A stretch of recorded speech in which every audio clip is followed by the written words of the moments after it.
ప్రశ్న రావణ్ జైల్లో అన్నం తినకుండా 4-5 రోజులుగా నిరాహార దీక్ష చేస్తా ఉన్నాడు అని ప్రకాష్ రాజు ఒకవైపు అభివర్ణిస్తూ, డిప్యూటీ సీఎం గారు కనిపిస్తుందా మీకు అసలు ఏం చేయాలనుకుంటున్నారు వాణ్ణి అని జస్ట్ ఆస్కింగ్ అని ప్రకాష్ రాజు ఒక డ్రామా కడతా ఉంటే, మరొక వైపున అతను జైల్లో గుండెలు అవిసిపోయేలా రోధిస్తా ఉన్నాడు, గోడ తలకేసి బాదుకుంటున్నాడు, ఇంకేం లేదు తల్లకిదులుగా యాలాడుతున్నాడని మరికొన్ని వీడియోలు కనపడతా ఉన్నాయి.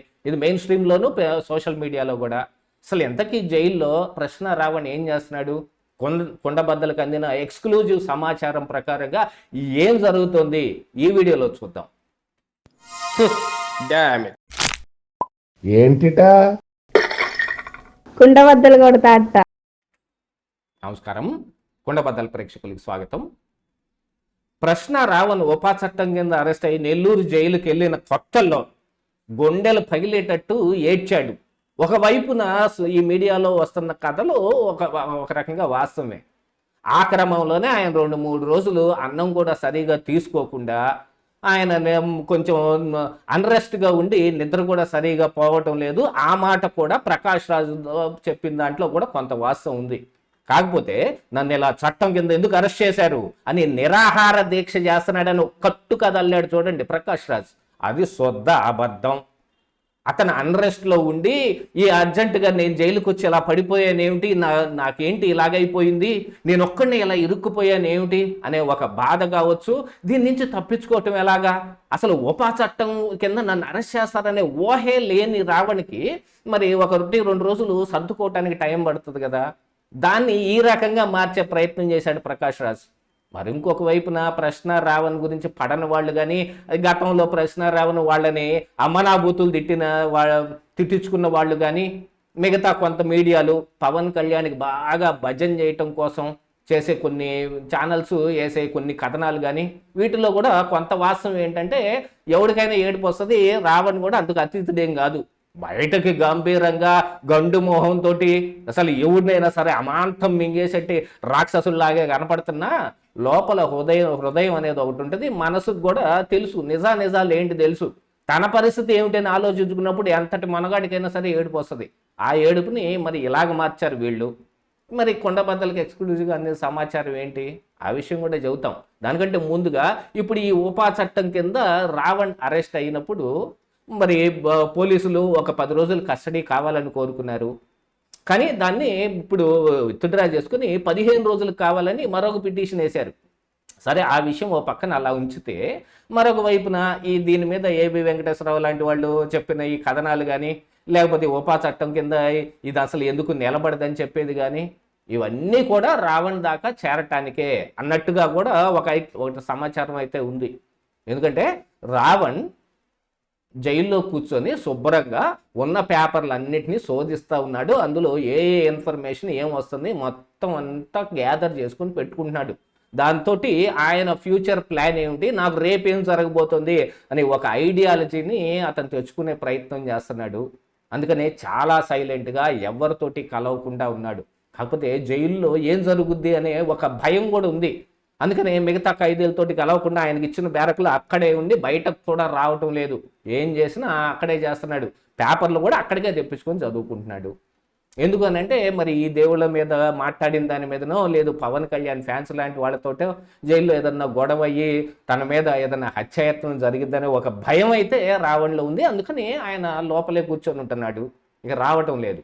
ఇక మనకు అందిన ఎక్స్క్లూజివ్ సమాచారం ఏంటంటే జైల్లో ఉండి రావణ్ ఒక 2 కోసం ఎదురు చూస్తున్నాడు. వాళ్ళు కూడా అరెస్ట్ అయ్యి లోపలికి వస్తే నేను బయటకు వెళ్ళటం ఖాయం అనే ఒక ఊహ ఇప్పుడు రావణ్కి వచ్చేసింది. ఆ ఇద్దరే గమన, ఇంద్రసేన నాయుడు. వాళ్ళ గురించి పేపర్లో విపరీతంగా శోధిస్తున్నాడు. ఏ న్యూస్ వచ్చినా వదలకుండా చదువుతున్నాడు అనేది మనకు అందిన సమాచారం. ఎందుకు అనంటే ఒకవైపున గమనాన్ని కానీ ఇంద్రసేన నాయుడిని కానీ గన్నవరం పోలీసులు విచారణ చేస్తూ ఉన్నారు. చాలా అంశాలు బయటకు వస్తూ ఉన్నాయి. తన గురించి ఫస్ట్ పోరాడిన జడా శ్రావణ్ కుమార్ పక్కకు తప్పించేసి పొన్నవోలు సుధాకర్ రెడ్డి వచ్చాడు అని అంటే గమన వస్తా ఒక సూట్ కేసు నిండా డబ్బులు ఒక వైసీపీ అనే ఒక పార్టీని తీసుకొచ్చి రావణ్కి కలిపింది. మరి వీళ్ళు ముందుగానే ప్లాన్ చేసుకుని వచ్చారో లేదో తెలియదు కానీ గమన చెప్పిన దాని ప్రకారం నేను అట్రాక్ట్ అయ్యి వచ్చానని చెబుతుంది. అంతా శుద్ధ అబద్ధం అది. ఇందులో వైసీపీ యొక్క వెనకనున్న మార్గం అవుతుంది. ఆ విషయం కూడా రావణ్కి తెలుసు. కాకపోతే గమనాన్ని చేర్చుకోవడానికి ఒకంత కావాల్సింది ఏంటి అని అంటే ఆ డబ్బు కోసమే దాదాపుగా రావణ్ ఒకటి డబ్బు, 2 ఫేము, ఈ రెండిటి కోసం రావణ్ ఇంత పని చేసుకొచ్చాడు. ఫస్ట్లో ప్రకాష్ రాజ్ చెప్పినట్టు చేసిన దానికి తగ్గట్టుగా సనాతన ధర్మం గురించి పవన్ కళ్యాణ్ ఎక్కువగా మాట్లాడుతుంటే నా అభిమాన నటుడు పవన్ కళ్యాణ్ అని చెప్పి ఇద్దరు కలిసి పవన్ కళ్యాణ్ని టార్గెట్ చేసిన ఈ టార్గెట్ చేయటంతో బాగా అట్రాక్ట్ అయిన ఈ వైసీపీ పార్టీ ఇలాంటి ఒక అసైన్మెంట్ తీసుకొని వచ్చిన వాటన్నిటిని ఆహ్వానించాడు. కాకపోతే వస్తా అన్న వాళ్ళు ఊరకరారు మహానుభావులు అన్నట్టు వాళ్ళు వస్తా వాళ్ళ నోషన్స్ని వాయుగుడు తీసుకొని వచ్చి గమనానికి కూడా నీలాగనే బాగా ఎక్స్పోజ్ చెయ్యాలి, మీడియాలో ఓ పెద్ద సెలబ్రిటీ టైప్లో చెయ్యాలి అని చెప్పి రావణ్తో పాటుగా ఆవిడతో కూడా వీడియోలు చేపించారు. అది రావణ్కి ఇష్టం లేదు. కానీ ఏం చేస్తాడు, డబ్బుల కోసమో అనుకున్న పార్టీ కోసమో చేశాడు కూడా. ఇక ఆ తర్వాత మరికొన్ని ఛానల్స్ పెట్టడం, ఇంద్రసేన నాయుడు వెనక నుంచి సపోర్ట్ చేయటం, గమన ముందు నుంచి అన్నీ చూసుకోవటం. ఈ ప్రశ్న ఛానల్ స్టార్ట్ చేసినప్పుడు రావణే ఉన్నప్పటికీ తర్వాత సీఈఓగా ఈ గమనాన్ని పెట్టుకోవాల్సిన పరిస్థితి వచ్చింది. ఎందుకనంటే ఇప్పుడు ఈ జరిగిన సంఘటనలు వీటన్నిటి మూలంగా. దీంతో ఉపా చట్టం కింద అరెస్ట్ అయినప్పుడు ఫస్ట్ అందరూ తప్పించుకున్నారు, నేను మాత్రమే ఇరక్కపోయాను అని అనుకున్న రావణ్కి వీళ్ళిద్దరి గురించి కూడా సంగతి బయటపడుతుంటే చిన్నగా కాన్ఫిడెన్స్ బిల్డ్ అవుతూ వచ్చింది. నా ఫ్యూచర్లో మరి ఇక నేనే ఇలా జైల్లో మగ్గుతూ ఉండటమేం కాదు, నేను కూడా బయటకు వెళ్ళే అవకాశం ఉంది. వాళ్ళిద్దరూ గనక లోపలికి వస్తే నా వెనక వైసీపీ ఉండి నడిపించింది, నేనేదో ఈ ఎక్స్మిస్టిక్ భావజాలంతో మాట్లాడిన మాటలైనప్పటికీ గాను హిడ్మా గురించి మాట్లాడినాయో మిగతా వాటి గురించి మాట్లాడినా వాటిని కోర్టులో ఏ రూపంలో చూస్తారు, ఎంతవరకు ఇది నన్ను నక్సలైట్ కింద అంటగట్టే అవకాశం ఉంటుంది అనేది కూడా ఇప్పుడు ఏబి వెంకటేశ్వరరావు లాంటి వాళ్ళు పెట్టిన దీంతో ఆయనకు అర్థమైపోయింది. ఇంతేకాకుండా ఇలా మాట్లాడితే ఏమేం జరుగుద్ది అనేది ముందుగానే ఐఏఎస్లు ఐపీఎస్లతోటి ఈయన మాట్లాడి తెలుసుకొని కూడా ఉన్నాడు.